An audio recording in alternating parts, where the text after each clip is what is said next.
Now students देखिए true and false बताना है हमें, क्वेश्चन नंबर 5 है, ठीक है। देखिए इसका डायग्राम बनाइए। सबसे पहले कह रहा है the angle between the tangents two tangents from point P to a circle of radius A, देखिए विद सेंटर ओ। ये एक सर्कल है हमारे पास इस तरीके से, ठीक है ना। और देखिए ये सेंटर है ओ, करेक्ट। देखिए बच्चों ये आपके पास सेंटर है ओ, ओके। नाउ अब उसने हमसे बोला है कि एक पॉइंट पी है, ठीक है भाई, यहां पे कोई एक्सटर्नल पॉइंट पी है यहां कहीं, और इस पॉइंट पी से इस सर्कल पे दो टेंजेंट्स ड्रॉ करी गई हैं, correct. There are two tangents drawn on the circle. ये इस तरीके से एक टेंजेंट ये रही और दूसरी टेंजेंट ये रही इस तरीके से, ठीक है ना। तो देखिए मान लीजिए कि ये वाला पॉइंट ऑफ कांटेक्ट ए है और ये पॉइंट ऑफ कांटेक्ट बी है, ठीक है। एक काम करते हैं, ओ को ए से ज्वाइन करते हैं, ओ को बी से ज्वाइन करते हैं। जैसे ही आप ऐसा करेंगे तो रेडियस टेंजेंट के साथ परपेंडिकुलर होती है, आपको पता है। तो ये एंगल आपका 90 और इसी तरीके से ये एंगल आपका 90। और रेडियस का लेंथ कितना दिया हुआ है, पढ़िए जरा ध्यान से। कह रहा ऑफ रेडियस ए, रेडियस का लेंथ कितना है ए, मतलब ओ से ए तक स्मॉल ए लेंथ का रेडियस है ये, और ओ से बी तक भी स्मॉल ए कोई नंबर होगा, कोई रियल नंबर होगा ए, है ना। ये ऐसे। अब इन्होंने हमसे बोला है if the angle between two tangent drawn from a point P to a circle of radius A and the center is okay, ठीक है, is 90 डिग्री, मतलब टेंजेंट्स के बीच में ये जो एंगल बना हुआ है ये 90, करेक्ट। टेंजेंट्स के बीच में ये जो एंगल है ये हमारे पास क्या है 90, ओके। तो इन्होंने हमसे क्या बोला, what is the length of OP. OP का लेंथ हमें बताना है कि a√2 है या नहीं। अब देखो भाई सीधी सी बात है, मैं आपको बताऊं कौन कौन ये बच्चा डायरेक्ट बता सकता है कि ये स्टेटमेंट ट्रू है। चलो ये सब छोड़ो, आप मुझे ये बताओ, अभी मैं निकाल के दिखा दूंगा वो अलग बात है। आप मुझे ये बताइए जब टेंजेंट्स, बहुत ध्यान से सुनना बेटा, जब टेंजेंट्स के बीच में एंगल 90 बनता है, ये फिगर तो उतना अच्छा नहीं है लेकिन हमने कई बार पढ़ा हुआ है, जब टेंजेंट्स के बीच में एंगल 90 बनता है तो बताइए ये वाला जो कोऑर्डिनेटर है कौन सा, PAOB, ये क्या बन जाता है, नाम बताओ जल्दी से जो बच्चे ऑनलाइन है, बताइए। जब टेंजेंट्स के बीच में स्क्वायर बन जाता है, वेरी गुड। ये अगर 90 डिग्री है तो ये आपको दिख नहीं रहा होगा, PAO भी दिख नहीं रहा होगा, बट ये स्क्वायर हो जाता है कैसे, 90 90 90 है ना, 270 हो गया। तो इस कोऑर्डिनेटर में चारों एंगल का सम कितना होता है, चारों एंगल का सम कितना होता है 360, तो इसको भी 90 होना पड़ेगा, ये एंगल भी 90 हो जाता है। कौन सा कोऑर्डिनेटर, मैं लिख देता हूं, कोऑर्डिनेटर PAOB में देखा है, इस वाले कोऑर्डिनेटर में हमने देखा है, ठीक है। PAOB is a square, is a square, ये स्क्वायर के लिए क्वालिफाई कर गया, ठीक है। सर कैसे, क्योंकि है तो पैरेललोग्राम, ऑपोजिट एंगल इक्वल है। तो ये देखो ऑपोजिट एंगल इक्वल है तो पैरेललोग्राम है, और पैरेललोग्राम में अगर चारों एंगल हमारे पास क्या हो 90 हो और दो ऐसी साइड्स इक्वल हो जो एक ही पॉइंट से निकल रही हो, ये देखो ये वाली साइड और ये वाली साइड इक्वल है, ए और ए, इसका मतलब पैरेललोग्राम तो हो ही गया क्योंकि ऑपोजिट एंगल इक्वल है। तो ये वाली जो होगी और ये वाली जो होगी इक्वल होगी, मतलब ये फिगर आपको अच्छा नहीं लग रहा है, ये एक्चुअल में ऐसा होगा। मैं थोड़ा सा बना देता हूं अच्छे से, ये एक्चुअल में ऐसा दिखाई पड़ेगा। ये देखिए बस आप लोग ध्यान रखिए, ये ऐसा होगा एक्चुअल में। ये देखिए, ये देखिए, ये सेंटर ओ है, ये ऐसा, ये पी यहां कहीं होगा ऐसे, ठीक है। और ये वाला पॉइंट है ए और ये वाला पॉइंट हमारे पास क्या है बी है, ठीक है ना। तो अगर आप देखें तो देखिए पी ए और ये पी बी, अब दिखाई पड़ा एक्चुअल में फिगर ऐसा है, और टेंजेंट्स के बीच एंगल ये 90 दिया हुआ है और ये 90 हो जाएगा रेडियस टेंजेंट के बीच, और ये 90 हो जाएगा तो ये भी आपका 90। अब आप चेक कर लो, ये एक स्क्वायर ही तो हुआ, ये एक स्क्वायर। हाँ आप समझे मैं क्या पढ़ाना चाहता था, यस। अगर ये स्क्वायर के लिए क्वालिफाई कर गया PAOB, जिसको नहीं पता फिर से ध्यान सुन लो, क्योंकि ये पैरेललोग्राम है। सर क्यों, क्योंकि ऑपोजिट एंगल इक्वल हो रहे हैं ना, तो पैरेललोग्राम हो गया, और पैरेललोग्राम के ऑपोजिट साइड भी तो इक्वल होते हैं। इसका मतलब जो OA की लेंथ है वही PB की लेंथ है, और जो OB की लेंथ है वही PA की लेंथ है। इसका मतलब चारों साइड इक्वल है, क्योंकि OB OA के इक्वल है तो चारों साइड इक्वल है, चारों एंगल 90, इसका मतलब क्या हो गया, ये स्क्वायर हो गया। और अगर ये स्क्वायर हो गया है तो ध्यान से चेक करो, स्क्वायर का डायगोनल कितना होता है, स्क्वायर का डायगोनल कितना होता है चेक करिए। ये वाली साइड कितनी है A, ये भी A हो जाएगी, ये भी A हो जाएगी, ठीक है, और ये भी A हो जाएगा। उन्होंने हमसे OP पूछा है, ये OP क्या है, OP diagonal of the square है। अगर हम थोड़ी देर के लिए OP को ज्वाइन करें ओ से पी को, अगर हम लोग ज्वाइन करें तो ओपी क्या है, इस स्क्वायर का डायगोनल है, सर्कल को डिलीट कर दो ऐसे, तो ये एक स्क्वायर है और इसका डायगोनल क्या है, ओपी। ओपी क्या है, diagonal of square, diagonal of square. और डायगोनल ऑफ स्क्वायर का फॉर्मूला आपने 9th क्लास में पढ़ा था, क्या होता है बताओ, साइड रूट टू, क्या होता है, साइड इंटू रूट टू, मतलब जो भी साइड का लेंथ है, साइड का लेंथ कितना है, ए, भाई ये तो ए था ना, इस स्क्वायर के साइड कितने थे, ए ए ए, ठीक है ना, तो साइड कितना हो गया ए, तो साइड हो गया ए इंटू रूट टू, तो आंसर आ गया हमारे पास ए रूट टू। तो इसका मतलब ओपी की लेंथ जो है वो कितनी है, ए रूट टू यूनिट्स है ना, बिल्कुल सही बात है, बिल्कुल सही बात है, कोई दिक्कत है नहीं। इसका मतलब ये स्टेटमेंट ट्रू है, तो डायरेक्ट आप बता सकते थे देख के ना। फिर भी मान लीजिए कि आपको नहीं समझ में आ रहा है एग्जाम में, तो कैसे करेंगे, मान लो ऐसा फिगर आ गया आपको डायरेक्ट नहीं समझ में आ रहा है, तो ऐसे करेंगे, देखो है तो स्क्वायर, लेकिन अब अगर आपको ये सब बातें नहीं ध्यान आ रही कि diagonal of square a root side root two होता है, तो आप ओ को पी से ज्वाइन करिए। जैसे ही आप ऐसा करेंगे तो ध्यान से चेक करो, ट्राइंगल पी ए ओ, मतलब ये वाला जो ट्राइंगल है और ये वाला जो ट्राइंगल है, ये कॉन्ग्रेंट हो जाएंगे, चेक कर लो, triangle P A O is congruent to triangle P B O. Reason, side side side congruency rule है ना, क्योंकि पी ए का लेंथ पीबी के इक्वल है, क्योंकि टेंजेंट्स का लेंथ इक्वल होता है, आपको पता है ना। और उसके बाद O A is equals to O B, और ओपी क्या है, दोनों में कॉमन, तो दोनों ट्राइंगल कॉन्ग्रेंट, जैसे ही कॉन्ग्रेंट हो गया सीपीसीटी से जितना ये वाला एंगल है, ये देखिए जितना बेटा ये वाला एंगल है उतना ही तो ये हो जाएगा, मतलब अगर ये टोटल 90 था तो 45 45 हाफ हाफ हो जाएंगे, ये देखिए 45 ये और 45 ये, करेक्ट। अब आप कोई एक ट्राइंगल पकड़ लीजिए, ये देखिए ऐसे कर लो, दोनों करने के तरीके, अगर हम ट्राइंगल पी ओ बी पकड़ के लेके चलें, कौन सा triangle, triangle in triangle P O B में अगर आप साइन 45 लगा दें, साइन 45, साइन क्या होता है, परपेंडिकुलर अपॉन हाइपो, परपेंडिकुलर क्या होता है, एंगल के सामने वाला साइड, ये देखो 45 के सामने वाला साइड, ये क्या हो जाएगा, परपेंडिकुलर, और हाइपो कौन होता है, 90 के सामने वाला साइड है ना, तो साइन 45 क्या होता है, परपेंडिकुलर अपॉन में हाइपो, यानी कि क्या हो जाएगा, परपेंडिकुलर क्या हो जाएगा, एंगल के सामने वाला साइड, ये ओबी, ओबी हो जाएगा परपेंडिकुलर, और हाइपो 90 के सामने वाला यानी कि ओपी, ठीक। अब सॉल्व कर लीजिए, ओबी कितना है, ओबी कितना है, ए, भाई ओबी का लेंथ कितना है, ए, ऐसे कर लो, अपॉन में ओपी निकालना है, ठीक। बस, तो यहां से नेक्स्ट स्टेप में मैं आपको अच्छे से दिखा देता हूं, sine 45 is equals to A upon OP, ये ऐसे है ना, यही तो आ रहा है, चेक कर लो, साइन 45 किसके इक्वल है, ए अपॉन ओपी, और साइन 45 होता कितना है, 1 upon root two is equals to A upon OP. अब क्रॉस मल्टीप्लीकेशन कर लीजिए और आंसर आ जाएगा, ये लीजिए, ठीक है। तो ओपी इंटू 1 ओपी, ये ऐसे है ना, ओपी इंटू 1 करोगे is equals to A into root two, तो यहां से आ जाएगा OP into 1 OP is equals to A into root two A root two, तो ओपी का लेंथ ऐसे भी ए रूट टू, तो इस तरीके से स्टेटमेंट क्या है, ट्रू है, ठीक है। अब सुनो मेरी बात को ध्यान से बच्चों, देखिए एग्जाम में कैसे आएगा, है ना, एग्जाम में कैसे आएगा, एग्जाम में बोर्ड एग्जामिनेशन में इसी के बेसिस पे डायरेक्ट क्वेश्चन आपसे ऐसे पूछेगा, देख लो बेटा, इसकी आदत रख लेना, क्योंकि ये आपके एमसीक्यू में आएगा, है ना। देखो कुछ नहीं करना है आपको, एक सवाल देगा आपको, कहेगा एक सर्कल है, हम बोलेंगे हाँ भाई सर्कल है, ठीक।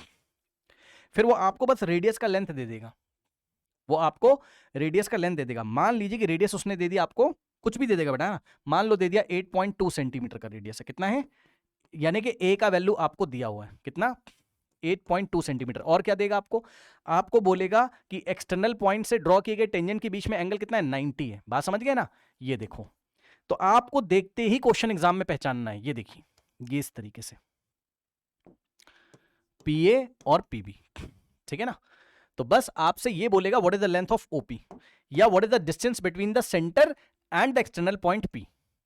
सुन लो, लैंग्वेज सुन लो, एग्जाम में आपको किसी सर्कल का रेडियस दे देगा, कुछ भी दे सकता है वो, उसके बाद आपको बोलेगा from an external point P there are two tangent drawn, angle between the tangent is 90 degree, है ना, इसके बीच में 90, देन आपसे पूछेगा, क्वेश्चन सुनो ध्यान से, आपसे पूछेगा what is the distance between the centre and the external point, what is the distance between the centre and external point, यानी कि आपको ओपी पूछा जाता है। तो कुछ नहीं करना है, ए रूट टू लगा दीजिएगा, बस खत्म, ठीक। ये आपको एमसीक्यू में जल्दी जल्दी करना एग्जाम में, ए कितना है 8.2 और इंटू रूट टू, तो 8.2 रूट टू, और रूट टू की अगर वैल्यू दे देगा मान लीजिए एग्जाम में अगर 1.414 के आसपास, तो यहां पे आप रख के मल्टीप्लाई कर लेना, 8.2 इंटू रूट टू का वैल्यू 1.414 है ना। जो भी डेसिमल में आंसर आ रहा होगा मैच करा लीजिएगा। इस तरीके से बोर्ड एग्जामिनेशन में क्वेश्चन बनाए जाएंगे, ठीक है ना, समझ गए। चलिए चलते हैं हम लोग नेक्स्ट क्वेश्चन की तरफ। नाउ स्टूडेंट्स, इस क्वेश्चन को देखिए। If the angle between two tangent drawn from a point P to a circle of radius A, है ना। तो देखिए ये सर्कल है हमारे पास इस तरीके से।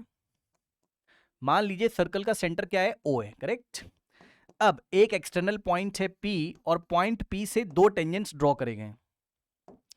ये देखिए एक टेंजेंट है PA और दूसरा टेंजेंट है PB, ये इस तरीके से, ठीक है ना। ये देखिए PA, एक टेंजेंट है PA, ए क्या है पॉइंट ऑफ कांटेक्ट, इसी तरीके से दूसरा टेंजेंट क्या है PB, PB क्या है टेंजेंट है, B क्या है पॉइंट ऑफ कांटेक्ट, ठीक है ना। और O को A से ज्वाइन करिए और O को B से। अब उसने हमसे बोला है if the angle between the two tangent drawn from is 60 degree. इसका मतलब समझो, मतलब दोनों टेंजेंट ये वाली जो है PA और PB, इनके बीच में ये वाला जो एंगल है ना, ये 60 दिया हुआ है, ठीक है ना। ऐसे टेंजेंट्स के बीच में ये वाला जो एंगल है ये 60 हमें दिया हुआ है, ये इस तरीके से, ये पूरा 60 डिग्री है। अब आपको पता है कि OA रेडियस है तो ये टेंजेंट पे परपेंडिकुलर होगा, OA इस टेंजेंट PB पे परपेंडिकुलर होगा, है ना। और अब हम क्या करेंगे, O को P से ज्वाइन कर देंगे। जो पूछा है अब आप बता दीजिए। जैसे ही O को P से ज्वाइन करोगे, आपको पहले भी पता है कि triangle PAO is congruent to, ये ऊपर वाला जो ट्राइंगल है ये नीचे वाले के कॉन्ग्रेंट हो जाता है। कैसे, साइड साइड से, क्योंकि PA का लेंथ PB के इक्वल है, OA का लेंथ OB के इक्वल है और OP आपका क्या है, कॉमन है ना। तो triangle PAO is congruent to triangle PBO। तो बाय CPCT ये वाला जो एंगल है, देखो ये कितना है 60, तो उसका हाफ हाफ हो जाएगा, मतलब ये वाला एंगल कितना हो जाएगा 30, और इसी तरीके से ये वाला एंगल भी कितना हो जाएगा 30 30 30, ये टोटल हो गया 60, है ना। अब आप ये वाला ट्राइंगल पकड़ लीजिए, OP पूछा होगा, आपको ट्रू एंड फॉल्स बताना है कि OP A√3 आ रहा है कि नहीं आ रहा है ना। तो ट्राइंगल POB में, इन ट्राइंगल POB में साइन 30 लगा दीजिए। साइन क्या होता है, perpendicular upon hypo, sine 30 perpendicular upon hypo. Perpendicular क्या होता है, एंगल के सामने वाला साइड, तो 30 के सामने वाला ऑपोजिट वाला साइड क्या है, OB, तो OB हो जाएगा परपेंडिकुलर, ये OB हो गया परपेंडिकुलर, ठीक है, जो कि रेडियस है। OB किसके इक्वल है, A के इक्वल है ना, रेडियस कितना दिया हुआ है A। और हाइपो 90 के सामने वाला यानी कि OP, तो परपेंडिकुलर हो गया क्या OB और हाइपो हो गया OP। तो देखिए किस तरीके से करेंगे, बस अब लगा दीजिए। OB किसके इक्वल है, रेडियस के इक्वल, और रेडियस कितना है क्वेश्चन पढ़ो, है ना, ऑफ रेडियस A, रेडियस कितना है A है ना, रेडियस कितना है A है, ठीक है ना। अपॉन में OP आपको निकालना है। साइन 30 कितना होता है 1/2 is equals to A divided by OP, cross multiplication OP into 1 is equals to A into 2, या 2 इंटू A कर दो। OP इंटू 1 OP और 2 इंटू A 2A, तो OP का लेंथ 2A आ गया। इनके अकॉर्डिंग क्या आ रहा था, इनके अकॉर्डिंग क्या आ रहा था A√3, तो इनका स्टेटमेंट क्या है, फॉल्स है। हमें ट्रू एंड फॉल्स बताना था, तो ये स्टेटमेंट कैसा है, इसका फॉल्स है, ठीक है। बोर्ड एग्जामिनेशन में क्वेश्चन कैसे आएगा, सेम क्वेश्चन बोर्ड एग्जामिनेशन में आएगा। अब आप समझ गए होंगे, बोर्ड एग्जामिनेशन में आपको रेडियस दे देगा एग्जाम में कुछ ना कुछ। लेट अस से रेडियस दे दिया आपको 6 सेंटीमीटर, मतलब A की वैल्यू दे दी आपको, और OP पूछ लेगा। सेम कॉन्सेप्ट लगाएंगे तो OP 2 इंटू A आएगा, और A की जगह हम 6 रख देंगे, तो 2 इंटू 6 यानी कि आ जाएगा कितना 12 सेंटीमीटर, है ना। तो ये this is the general form, NCERT exemplar में आपको जनरल फॉर्म दिया हुआ है, और बोर्ड एग्जामिनेशन में यहीं से क्वेश्चन आएगा, लेकिन आपको रेडियस का न्यूमेरिकल वैल्यू एग्जाम में दिया रहेगा। बात समझ में आई, ठीक है ना। ऐसे करेंगे। नाउ स्टूडेंट्स, इस क्वेश्चन को देखिए, इस क्वेश्चन को आप कैसे हैंडल करोगे। देखो इस क्वेश्चन को हैंडल करने से पहले आप मुझे पहले ये बताइए, क्या क्लास 9 का ये बेसिक आप लोग को पता है। ध्यान से सुनना बेटा, क्या क्लास 9 में ये बेसिक आपने पढ़ा था। दो बातें मैं आपसे करने जा रहा हूं, ये फर्स्ट और उसी का कन्वर्स यहां पर। ध्यान से सुनो, हमने क्लास 9 में क्या पढ़ा था, अगर हमारे पास कोई कॉर्ड है, लेट अस से ये कोई कॉर्ड है BC अगर कोई कॉर्ड है, ध्यान से सुनना बेटा, है ना, और हमने पढ़ा था सेंटर, मान लो ये सेंटर O है ना, सेंटर से ड्रॉ किया गया परपेंडिकुलर, सेंटर से ड्रॉ किया गया परपेंडिकुलर कॉर्ड को बाइसेक्ट करता है। ठीक है ना, सेंटर से ड्रॉ किया गया परपेंडिकुलर कॉर्ड को क्या करता है, बाइसेक्ट करता है, ये हमने पढ़ा था। बोलो, अगर हम सेंटर से यहां परपेंडिकुलर ड्रॉ कर दे बीसी के ऊपर, मतलब अगर हम ऐसा कंस्ट्रक्शन कर दें OM is perpendicular to BC, तो इसका रिजल्ट क्या आएगा, कॉर्ड बाइसेक्ट हो जाएगी, मतलब BM का लेंथ और CM का लेंथ इक्वल हो जाएगा। बोलो, BM का लेंथ और CM का लेंथ इक्वल हो जाएगा। बताओ, ये बात हमने पढ़ी थी। अच्छा, इसी का कन्वर्स बताओ, इसका कन्वर्स क्या हो जाएगा, इसका कन्वर्स ये हो जाएगा कि अगर कोई आपसे ये कह दे, ध्यान से सुनना बेटा, अब मैं आपको एक चीज दिखा रहा हूं, वेरी इंपॉर्टेंट। देखो बेटा, ये बताओ, मान लो मैंने आपसे कह दिया कि, ध्यान से सुनना बेटा, मान लो मैंने आपसे कह दिया कि ये देखिए, ये पिंक वाला कोई लाइन इस तरीके से आता है, ऐसे, ध्यान से सुनिएगा, यहां तक ले जाओ, कहीं तक भी ले जाओ। देखो, ये पिंक वाली लाइन ऐसे करके आ रही, और गिवन क्या है, इसका नाम OM रख दीजिए, सॉरी OM नहीं, आई एम वेरी सॉरी, सुन लो ध्यान से, मैंने कोई सेंटर नहीं दिखाया इस बार, ठीक है। इसका नाम रख दो कुछ भी, लेट अस से क्या बोलोगे, X, कुछ भी बोल दो, RM, है ना। सुनो ध्यान से, अगर मैं आपसे ये बोल दूं, इफ मैं आपसे ये बोल दूं, ध्यान सुनना बेटा, कि RM जो है वो परपेंडिकुलर किसके, BC के, मान लो मैंने आपसे ऐसा बोल दिया कि ये 90 ऐसे बना रहा है, और सुनो, ये गिवन है बेटा, ये मैं अगर आपको बोल दूं कि ये गिवन है, अभी मैंने सर्कल का सेंटर कहीं नहीं दिखाया है, ध्यान से समझिएगा, अभी मैंने सर्कल का सेंटर कहीं नहीं दिखाया है। अगर मैं आपसे बोल दूं कि ये जो RM है BC पे परपेंडिकुलर है ना, ध्यान से सुनना, और ये पहली बात, और दूसरी बात, गिवन में मैं आपको ये दे दूं, मैं दे रहा हूं ना, मैं दे रहा हूं, मैं क्या दे रहा हूं कि BM का जो लेंथ है CM के इक्वल है, ध्यान से सुनना। अगर मैं आपको यह भी बोल दूं कि BM CM के इक्वल है, बताओ, दो बातें मैंने दे दी, क्या, RM इज परपेंडिकुलर टू, ये जो RM है बेटा ये BC के परपेंडिकुलर है, पहली बात। दूसरी बात, मैंने ये भी बोल रहा हूं आपसे कि BM का लेंथ और CM का लेंथ इक्वल है इस बार। तो आप मुझे ये बताओ कि ये जो RM है ये पक्का सेंटर से पास हो रहा होगा कि नहीं, जल्दी से बताओ, कौन कौन इस बात से सेटिस्फाइड है, जल्दी से बताइए, कौन कौन इस बात से सेटिस्फाइड है। अगर इतनी इंफॉर्मेशन हमें दी हो कि RM is perpendicular to BC, और कोई हमसे ये भी बोल दे कि BM is equal to CM, तो ये जो RM है इसका रिजल्ट क्या आएगा, हम क्या कंक्लूजन निकाल सकते हैं, या रिजल्ट हम क्या निकाल सकते हैं, यहां से हम क्या कंक्लूजन निकाल सकते हैं या रिजल्ट निकाल सकते हैं। हम ये पक्का बोल सकते हैं कि ये जो RM है ये सेंटर को मिस नहीं कर रहा होगा, ये सेंटर को मिस नहीं कर रहा होगा, मतलब ध्यान से सुनो बेटा, ध्यान से सुनो, देखो, मतलब ये जो RM है वो पक्का कहां से पास हो रहा होगा, सेंटर से। RM किसको किसको समझ में आया, जल्दी से बताइए, ये RM कहां से पास हो रहा होगा, सेंटर से। इसका रिजल्ट ये आएगा क्या, कि श्योरली जो RM है वो सेंटर को मिस नहीं करता है, सेंटर O को मिस नहीं करता है ना। पहले फिगर ऐसा था, फिर ऐसा हो गया। इन सब बातों को देखते हुए हम रिजल्ट ये निकाल सकते हैं कि RM passes through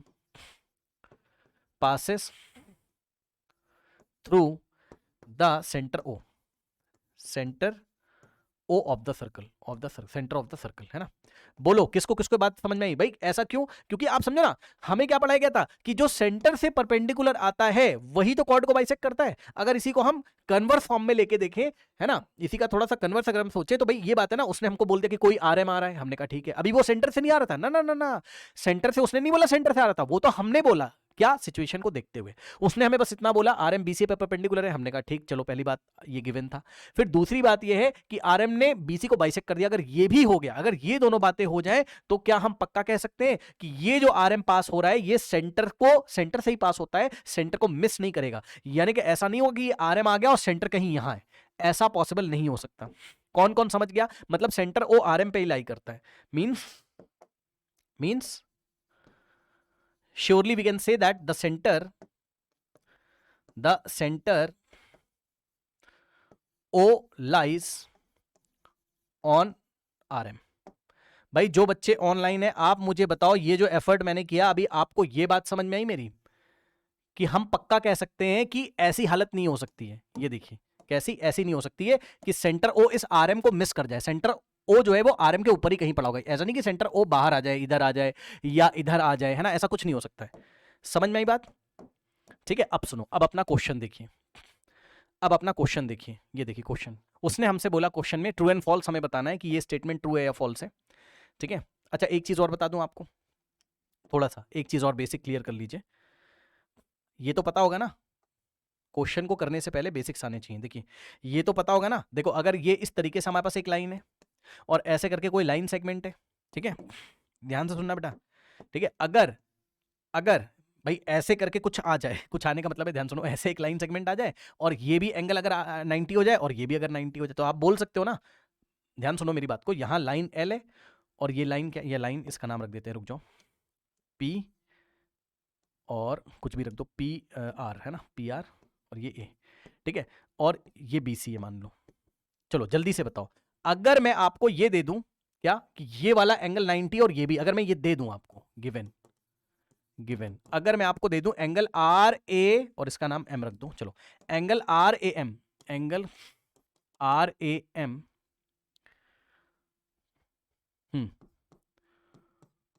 is equals to angle B M A, मतलब दोनों ही अगर मैं आपको 90 के इक्वल दे दूं, तो अब आप बोल दोगे ना सर ये भी 90 ये भी 90, ये तो ऑल्टरनेट इंटीरियर एंगल हो गए, ये क्या हो गए,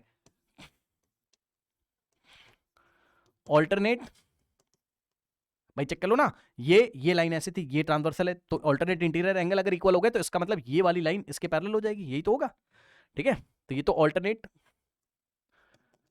इंटीरियर एंगल्स हो गए, तो रिजल्ट क्या आएगा बताओ, रिजल्ट क्या आएगा इसमें, हम लोग रिजल्ट या कंक्लूजन क्या बता सकते हैं, हम कहते हैं भैया देखो ऑल्टरनेट इक्वल हो गए, इसका मतलब ये वाला जो लाइन सेगमेंट है यानी कि पी आर जो है बीसी के पैरेलल हो जाएगा, चेक कर लो, है ना, इसका मतलब P R is parallel to BC, बताओ समझ में आई बात।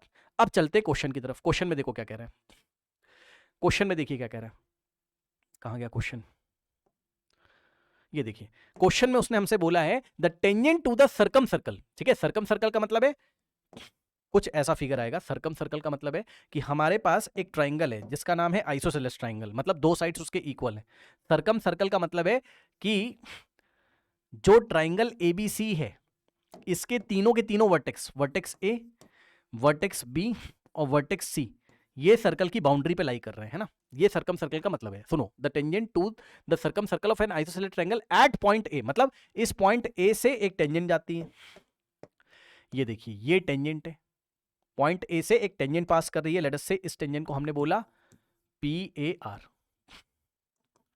ठीक है, मैं लिख देता हूं P A are is the tangent, P A are, ये दिख रहा है पड़ा ना, P A are line is a tangent, P A are is the tangent at point A, correct.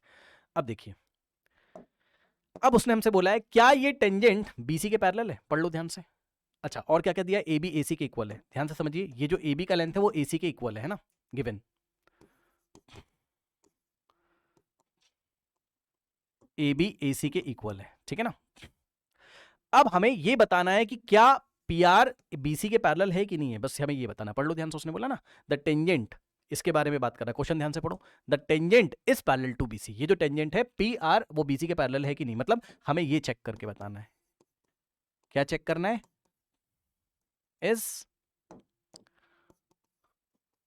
P R parallel to BC, ये बात अभी confirm नहीं है, आपको क्या करना है, चेक करना है। अब कैसे करोगे, ध्यान से सुनो, सबसे पहले कंस्ट्रक्शन करेंगे इस क्वेश्चन में, बहुत अच्छा क्वेश्चन है, सबसे पहले कंस्ट्रक्शन करोगे, तो देखो कंस्ट्रक्शन में हम क्या कर रहे हैं, हमने क्या किया, हमने ओ से बीसी पे परपेंडिकुलर ड्रॉ किया, ओ से बीसी पे हम लोग परपेंडिकुलर तो ड्रॉ कर सकते हैं ना, ठीक है, ध्यान से सुनो, क्या एम बीसी का मिड पॉइंट हो गया, अभी नहीं, ना ना ना ना अभी नहीं, क्योंकि जब हमने A M perpendicular to BC draw किया तो हमें ये थोड़ी ना पता है कि ए एम जो है सेंटर से पास हो रहा है, ऐसा मत कर देना कहीं सेंटर अभी दिखा देना, अभी दिखाएंगे थोड़ी देर के बाद, रुक जाओ, तो हमने बस अभी कंस्ट्रक्शन किया है, ठीक है, क्या, draw A M perpendicular to BC, draw A M perpendicular to BC, इतना कर दिया।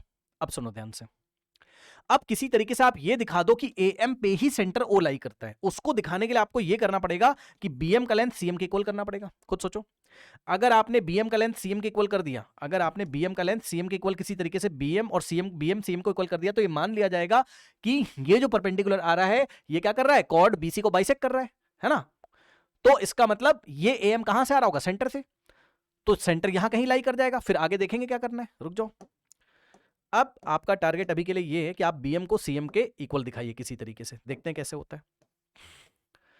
अब देखो मैं यहां टारगेट सेट कर दे रहा हूं आपका, है ना, अच्छा क्वेश्चन है, टारगेट है भाई, आप किसी तरीके से आप एक काम करिए कि BM is equal to CM दिखाइए। ये टारगेट है आपका, BM is equal to CM दिखाइए। क्यों कर रहे हैं अभी पता चल जाएगा, रुक जाओ। अब देखो, ये दिखाने के लिए हम दो ट्राइंगल ले सकते हैं। आप मुझे ये बताओ कि अगर ये 90 है कंस्ट्रक्शन से, तो लीनियर पेयर से ये भी 90 हो जाएगा, because BC is a straight line. ठीक है, तो अगर ये 90 है तो ये भी 90 हो जाएगा। इसका मतलब अब हम दो ट्राइंगल पकड़ सकते हैं। कौन सा? एक तो ये वाला ट्राइंगल और एक ये वाला ट्राइंगल। इन दोनों ट्राइंगल को कॉन्ग्रेंट करो, कर सकते हो क्या? ट्राइंगल AMB और AMC को बताओ कौन सा क्राइटेरिया लगेगा in triangle AMB and triangle AMC। बताइए कौन से क्राइटेरिया से दोनों कॉन्ग्रेंट हो जाएंगे, जल्दी से बताओ। देखो, RHS लगेगा, RHS, वेरी गुड। RHS का मतलब, जिसको नहीं पता सुन लो, RHS का मतलब होता है RHS का मतलब होता है, R का मतलब राइट एंगल, मतलब एक एक एंगल 90 90 दिखा दो, चेक करो। ये एंगल इधर 90 तो ये एंगल इधर 90, दिखा दो दिखा दो, लिखना पड़ेगा आपको एग्जाम में, है ना। देखो, angle AMB is equals to angle AMC, each 90, है ना, दोनों ही 90 के इक्वल है। और रीजन बाय कंस्ट्रक्शन, लिखना पड़ेगा एग्जाम में, बाय कंस्ट्रक्शन, है ना, संभाल लेना है, कंस्ट्रक्शन लिखा हुआ है। तो बाय कंस्ट्रक्शन से हमने ऐसा कर दिया, तो दोनों में एक एक राइट एंगल। अब H का मतलब क्या होता है? दोनों में हाइपो इक्वल होने चाहिए। हाइपो कौन होता है? 90 के ऑपोजिट वाला। तो इस ट्राइंगल में देखो जरा, इस ट्राइंगल में 90 के ऑपोजिट वाला साइड कौन सा है? AB। ठीक है, तो AB इज इक्वल्स टू, और इस ट्राइंगल में 90 के सामने वाला कौन सा है? AC। तो AB और AC के इक्वल है, ऐसा क्वेश्चन में दिया था। AB is equals to AC, है ना, हाइपो इक्वल हो गए। H का मतलब देखो, राइट एंगल इक्वल हो गए, हाइपोटेन्यूस इक्वल हो गए, हाइपो इक्वल हो गए, और reason AB is equals to AC given. इसका रीजन क्या है? गिवन है, क्वेश्चन में दिया। ठीक है, अब S का मतलब कोई भी एक साइड इक्वल हो जाए, कोई भी एक साइड में AM हो गई, जो कि कॉमन है दोनों ट्राइंगल में। AM is equals to AM, है ना। तो यहां से अगर आप देखेंगे तो ये साइड हो गई, क्या लग गया? Right hypo side, RHS। तो बाय RHS यहां मैं कर रहा हूं बाय, या मैं नेक्स्ट पेज पे लेता हूं, रुक जाओ। बाय RHS कॉन्ग्रेंसी रूल, देखिए बाय RHS अगर आप देखें तो दोनों ट्राइंगल हमारे कॉन्ग्रेंट हो गए। कौन कौन से? Triangle AMB is congruent to triangle AMC, triangle AMB is congruent to triangle AMC। ठीक है ना। अब दोनों ट्राइंगल अगर कॉन्ग्रेंट हो गए तो CPCT लग जाएगी। By CPCT corresponding parts of the congruent triangle, by CPCT अगर आप देखें तो ध्यान सुनना बेटा, CPCT से BM का लेंथ किसके इक्वल हो जाएगा? CM के, चेक कर लो। By CPCT we can say that कि BM का लेंथ CM के इक्वल हो जाएगा। भाई BM is equal to CM, यहां से देख सकते हो आप। ये देखो, MB और MC इक्वल, है ना, ऐसे लिख दो, चाहे MB is equals to MC बोल दो या MB को BM बोल दो। तो BM इज इक्वल्स टू, इसका नाम BM तो इसका नाम CM, फिगर से भी आप देख सकते हो, BM is equals to CM। ठीक है ना। और जैसे ही BM is equals to CM कर दिया आपने, है ना, इसका मतलब अब 9th क्लास वाली थ्योरम से तो यही हो गया ना कि ये जो लाइन आ रही है, लाइन सेगमेंट जो AM आ रहा है ना, वो कंस्ट्रक्शन से क्या है? BC पे परपेंडिकुलर है और BC को बाइसेक्ट भी कर रहा है। इसका मतलब पूरी बात आपको लिखनी पड़ेगी एग्जाम में, क्या? AM is perpendicular to BC। दोनों बातें आ गई, एक तरीके से दोनों बातें आ गई। पहली बात क्या कि, ध्यान से सुनना बेटा, पहली बात क्या कि AM is perpendicular to BC हो गया, ये हो गई पहली बात। कैसे? By construction, by construction. ठीक है, ध्यान से सुन लो। देखो बेटा, AM परपेंडिकुलर BC आ गया, पहली बात। दूसरी बात ये है कि ये जो AM है ना, वो BC को बाइसेक्ट भी कर रहा है। अभी अभी प्रूफ किया है, क्योंकि देखो BM CM के इक्वल आ गया है ना। ये देखो, BM कहां गया? BM CM के इक्वल आ गया। इस बात से हम क्या कह सकते हैं? इस बात से हम कह सकते हैं कि AM बाइसेक्ट्स BC, है ना। AM BC को 2 इक्वल हाफ पार्ट्स में डिवाइड करता है। ये देखो, AM BC को 2 इक्वल हाफ पार्ट में डिवाइड करता है, मतलब M is the mid point of BC।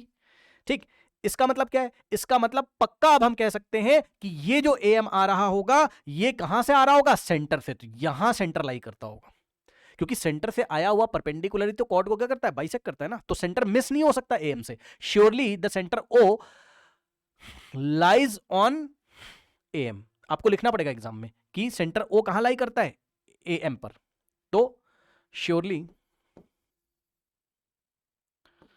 Centre O lies on A M. तो ओ कहां लाई कर गया, ए एम पे लाई कर गया, ठीक है ना। अब थोड़ा सा रुक जाओ आप, ये देखो है ना। तो अगर सेंटर यहां पर है, अब आप मुझे ये बताओ फिगर देखते हुए, आप जल्दी से मुझे बताइए कि ये आपका टेंजेंट है। ये देखो क्वेश्चन में बोला है कि पी ए आर टेंजेंट है। तो अब ये श्योरली आप कह सकते हो, श्योरली आप कह सकते हो कि ओ ए क्या हो जाएगा, आपका रेडियस हो जाएगा। भाई ओ सेंटर है तो ओ ए क्या हो जाएगा, रेडियस, क्योंकि ए कहां लाई कर रहा है, सर्कल की बाउंड्री पे। तो ओ ए रेडियस हो गया, और रेडियस और टेंजेंट के बीच में एंगल कितना बनता है, 90 डिग्री। इसका मतलब ये एंगल क्या हो गया, 90। सही है, चेक कर लो, है ना। तो ओ यहां लाई कर रहा है, इसका मतलब ओ ए रेडियस है, लिखना पड़ेगा पूरा, है ना। So this implies O A is the radius, और ओ ए अगर रेडियस हो गई तो O A is perpendicular to tangent P R. Check कर लो, this O A is perpendicular to tangent P R, ठीक है ना, क्योंकि रेडियस टेंजेंट पे परपेंडिकुलर होती है। तो ये एंगल 90 आ गया। इसका मतलब एंगल ये वाला 90 और ये 90 हम पहले ही दिखा चुके हैं। तो 90 90 ऑल्टरनेट इंटीरियर एंगल, ठीक है ना। अब लिख लो अच्छे से। तो this implies angle R A M, angle R A M तो था ही 90, मतलब अभी भी दिखाया हमने, ये देखो ये वाला आर ए एम, और एंगल ए एम बी भी 90 है, एंगल ए एम बी भी 90 है कंस्ट्रक्शन से, एंगल ए एम बी, है ना, दोनों ही क्या है 90 के इक्वल है। अब दोनों इक्वल हो गए, समझे ना, दोनों इक्वल हो गए, और दोनों अगर इक्वल हो गए तो ये तो ऑल्टरनेट इंटीरियर एंगल का पेयर बना रहे हैं ना। ये देखो 90 और ये भी 90, है ना। तो आप बोल सकते हैं क्या कि ये वाला जो लाइन है आपका पी आर या पी ए आर, जो बोलना है बोल लो, पी आर या P R, this is parallel to BC, tangent is parallel to the third side of the triangle BC, correct. तो सारी बातें आपको लिखनी पड़ेंगी, ठीक है। These two angles equal, so और दीज आर मेकिंग व्हाट, आपको लिखना पड़ेगा alternate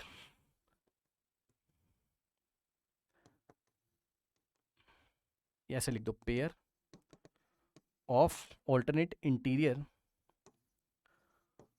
angles are equal.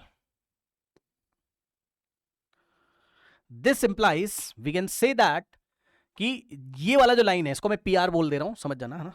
P R is parallel to BC, भाई चेक कर लो ना, यही तो बताया था अभी आपको, ये पी आर बीसी के पैरेलल, और ये हो गई ए एम क्या हो गई, ट्रांसवर्सल लाइन हो गई, ठीक है ना। So P R is parallel to BC, P R is parallel to BC, है ना। तो दिया गया स्टेटमेंट ट्रू है क्या, यस, हमने चेक किया, और जो टेंजेंट जा रही है यहां से ए से वो बीसी के parallel, this statement is a true statement. इस तरीके से हम इस क्वेश्चन को सॉल्व करेंगे, करेक्ट।